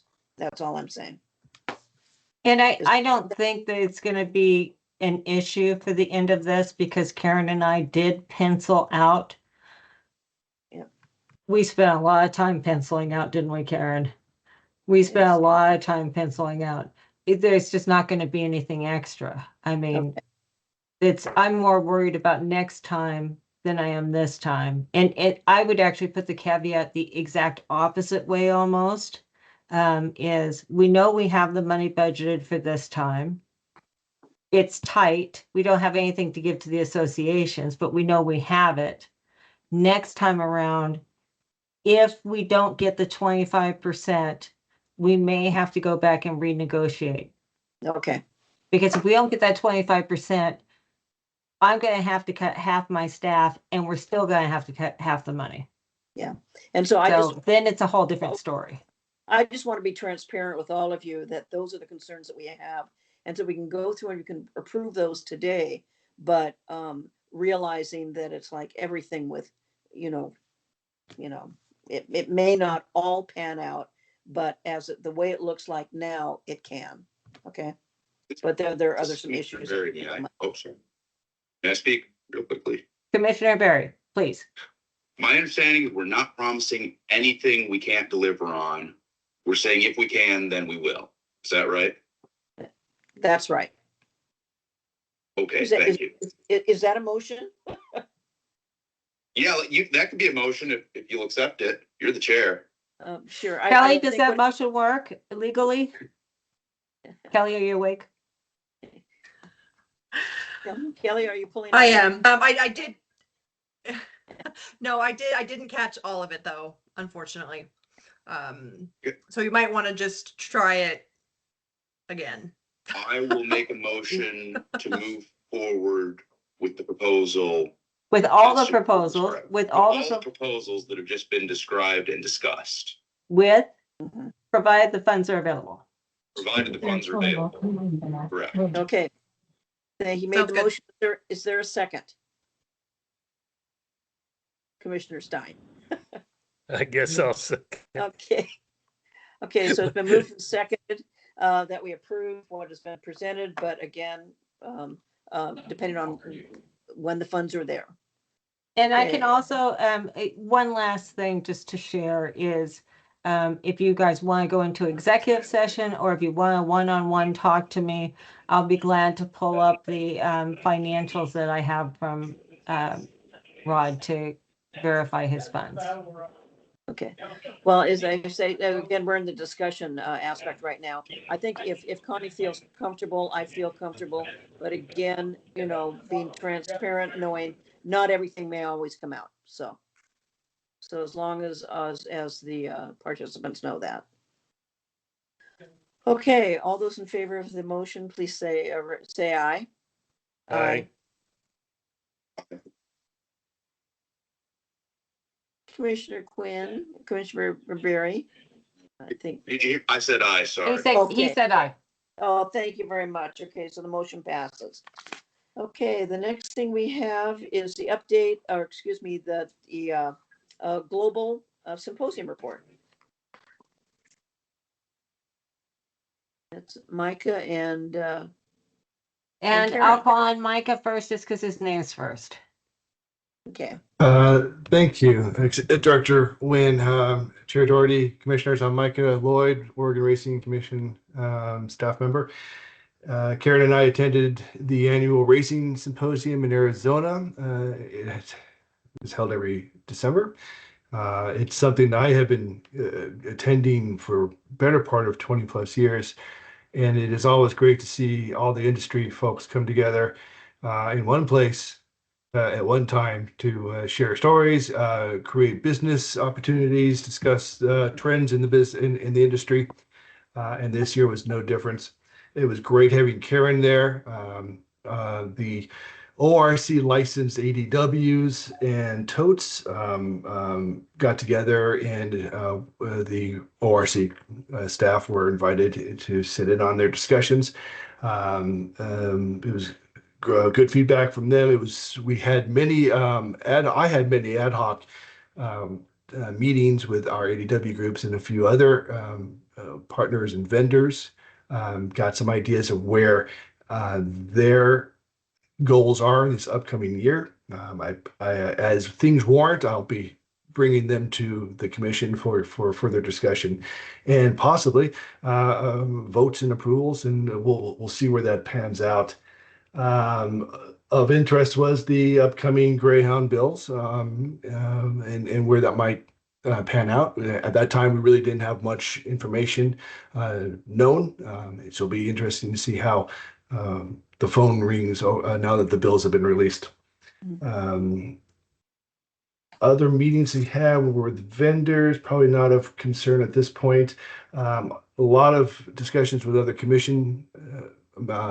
other state commissioners.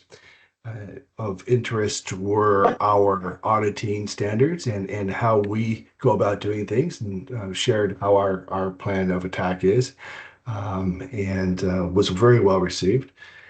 I particularly enjoyed being able to facilitate discussions with our ADWs and other commissioners, other states, to help grow businesses on their side as well. A lot of one-off notes here in regards to things I learned in some of the call-out sessions. As warranted, I'll share them individually with the commission as they come up for proper consideration. But I don't think I have anything else really of interest to talk about during this meeting. I think I'll turn it over to Karen for any additional notes. Okay, I thought that might be the question.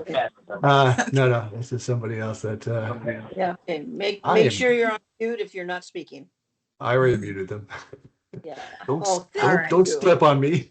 You've got the power to mute? Oh my gosh. All right. Are we ready? Yeah, I'll turn it over to Karen for any additional comments. Okay, thank you. So it was really great to go. It was my first time attending, and thank you, Micah, for leading the way and keeping me out of trouble and all of the things that go with going to something for the first time of this magnitude. I hope I can go again in the future. There was a lot of information to gather and people to meet. In the 16 years that I've worked for the ORC, I hadn't met some of the people there that I was able to meet in person there. So that was really nice. The familiar faces of those who I know and have worked directly with over the years, those faces were comforting and welcoming. The feeling of industry community, the industry community was just abundant.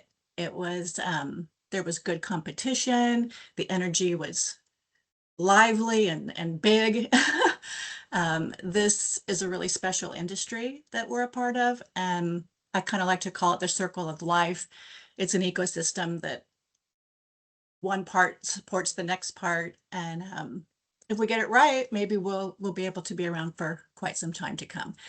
So the takeaways that I have on this was the symposium for me started with attending a talk on track moisture testing. This was very informative about the equipment that is available for testing of the moisture levels in the track surfaces. Out of that meeting, I would recommend that we investigate implementing the use of moisture meters, if possible, acquiring one, hopefully prior to the next racing season. Obviously, this all depends on cost, which we're still investigating, and the fact that we would have money for it. So that's always the problem, money. But if we can get one, that would be great. There was discussion regarding bone fatigue during this talk. And for those of you who may not know or don't understand, that unlike fatigued steel, bone can remodel with enough rest to allow for recovery. So knowing a horse has microfractures is not necessarily the end of a career, but the need for adequate rest. So I know that there's a lot of trainers and experienced people, owners and all on the call, but there may be other people that don't really know this. And if they heard, oh, that horse had microfractures, you know, they could assume that the horse's career is over, and it's really not over. So that was a nice thing to hear out loud there, and then realize, yeah, a lot of the public may not really recognize these things. Next was the ARC model rule meeting. And during this meeting, probably the most talked about item was the illegal racing of quarter horses. Several angles were discussed on how to stop it through health of the horse channels and sanctions. There'll be more discussion on that to come going forward. Next after that was the ADW meeting, and it was well attended, and Micah described that pretty well. So I'll move right along on my notes. The keynotes, one of the keynote speakers, and I hope I get the name right, Louis Sella, president of the Oaklawn facility, was inspiring. He talked about how they rebuilt a robust local industry for themselves, and we would need Oregon legislature to get back on board to do what they've done. So it would be a delicate process for us, but Connie's been working really hard to build good relationships there. So maybe there is a future in that vein. We'll see. The next thing was artificial intelligence. And for those who may not know, AI is being used in the racing industry. This brings fresh new ideas and innovation. The advancement in horse health is where my attention and interest were captured, of course. Dr. Dion Benson gave a very interesting presentation regarding how AI is being used to assist veterinarians to identify possible lameness. They are using cameras that work with AI to identify asymmetric movement during training. This was fascinating. I mean, I would recommend that if we could get these cameras, if we can afford them and we have the money, I would recommend that we get them. And that's under investigation right now too, as far as the cost and if that could be implemented. One of the comments that was made about AI is AI is not here to take your job or replace you. But if we don't embrace it and learn how to use it, the person who does will replace you. So I found that very interesting. And I thought, okay, good. Well, let's learn more about AI. The video that they shown was amazing because the camera just picks up, it just looks and scans, and it picks up asymmetric movement and then sends the information back. The vet can go in and look at it, and then they can go check out the horse. It doesn't mean that the horse is lame. Maybe the horse hit a rock in the track. Maybe we should go check the track too. So it was very, very interesting. I was fascinated by it. Let's see, the next thing is, I think that pretty much does conclude my report. It was really great to go, and it was great to see what's happening beyond Oregon. And I feel like I was recharged for having gone. And that concludes my report.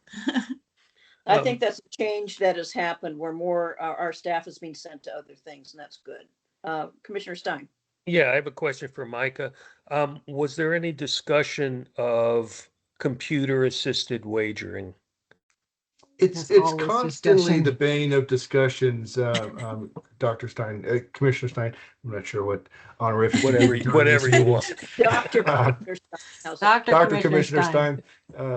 And there have been times in the past where there have been dedicated panels toward it. Not so much in this particular meeting. Okay, other questions? Other comments? Okay, good. Thank you very much. I'm glad you guys brought back some good things. Okay, the last thing we have on the agenda is actually for the commissioners' discussion and possible approval to begin a rulemaking process. So what it is we've got 4 changes to the current OARs, and some of the changes, if you looked over them, some of the changes were sometimes it was from 24 to 48 hours. But what we just need is if you have any input on any of these 4, we can talk about it now. But this would be something that, since it would go to the rulemaking process, there's time for public input and so on. Shall I So- lead this? Pardon? Would you like me to lead this? Yes. Okay, great. And just so you all know, we do have the track laboratories coming to Oregon in April. And part of that is for them to help recommend what equipment we might want to get. So that may come out of that money that we've set aside. All right, Commissioner Stewart accreditation. These are all in your packets. You should have them, so I'm not going to pull them up. But the purpose of this Stewart accreditation is because the association that puts Stewart accreditation on has had a really bad run and history of putting these on the last few years. And so we've been asked by ARCI to change it to say it's either through ROPE or through ARCI in case they decide to put a school together. Oddly enough, we're actually doing a ROPE school this summer, but I do think it's good to keep that option open. Are there any questions or comments or concerns about that one? Yeah, because it does need to go through the rulemaking process, so. Correct. Okay, good. And the next one is clarifies out-of-state ADW employees, which must be licensed. And this one, I think there was a little bit of a jumble up while I was coming back from Thailand and we were getting ready for the next meeting. And the wording came out slightly different than what it was intended. So we're just making a little more of an adjustment to make sure that we don't send people like Gene off the deep end thinking that he has to get every single employee in the entire world licensed with us when they already have licenses. Mhm. Last one is paddock. This was talked about with Tillamook. We have had some concerns about where our people are, and we want to make sure that we have somebody who is able to get there at the paddock. We did have a couple calls where somebody was hit by a horse in the stomach, and the people weren't right there. They were close, but it was a little scary trying to go find them. So we do need to put that in rule that we have medical people in there and in the paddock because that's a dangerous place. Dr. Lombard actually recommended that we add veterinarians, and I mentioned this earlier, so that's in there as well. Mhm. Then the only one that I'm really not sure about is where we settled on the length of the tube. Again, this would go through a rulemaking process, so we would have a hearing on that. But I do want to ask quickly with Dr. Stein, especially if we've come up with a consensus of exactly what we want that length to be. Well, I think we were just debating between what's listed as 12 inches versus I believe it was 18 inches. It's quite a Yeah. bit. Yeah, I think You I know. think I plan at 12, which is better than 6, but I don't know. I think the wording needs to be changed to define nasogastric, and I think that's some workshop stuff that we don't need to do with the whole commission. Okay. And so Okay. that's why we have the rulemaking process, so we can go through and do that. I mean, this is a stupid question, but do horses have different lengths of throats? No, Oh, okay. basically I didn't not. know if one had a longer neck than the other, Well, a foal has a different length neck than a full-grown horse, but for all intents and purposes, what I actually think that maybe the rule should just be possession of a nasogastric tube Okay. by a non-veterinarian is illegal. Yeah. Okay. And then So those- So Or placing one. Yeah. if an investigator finds a tube that's 18 inches long or 12 inches long or 14, whatever it might be, that's not a nasogastric tube. If they find a tube that's a tube which is 3 feet long, 4 feet long even, that's a nasogastric tube. That's Yeah. clear cut.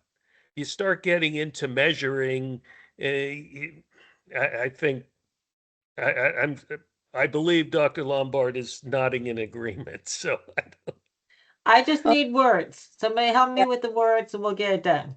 Yeah, that's We just what need a it is. motion on this to, we only need a motion on this to start the rulemaking process. And I That's think we right. all agree with So, that. I Yeah. am. And you guys want to entertaining- get out of here, I can tell. Yeah, well, I'm entertaining a motion that we give they give them the authority to begin the rulemaking process. Is there a second? second. Okay. Any discussion? Okay, if not, all those in favor, please say aye. Aye. Aye. He said aye. Okay. And so these 4 items go into the rulemaking process. Here's some time. Is there any public comment? Because this has been a longer than usual meeting, but we had a lot to discuss dealing with budgets and that kind of thing. I don't hear anybody. Oh. Don't forget no February meeting. Pardon? Don't forget no February meeting. I haven't gotten that part yet. Okay, sorry, I'll shut up. I haven't got that part yet. Okay, there are no contested cases. We're not going to an executive session. The confirmation of the next commission meeting is going to be February 20th at 1:30 on, we're not going to be meeting in February? Oh. We're canceling the February meeting, and the reason we're canceling it is you and I talked and we decided that we wanted to give more time for everybody to get their hub funds in. So we're Oh, gonna okay. cancel February, so the next meeting will be on March 20th. Okay.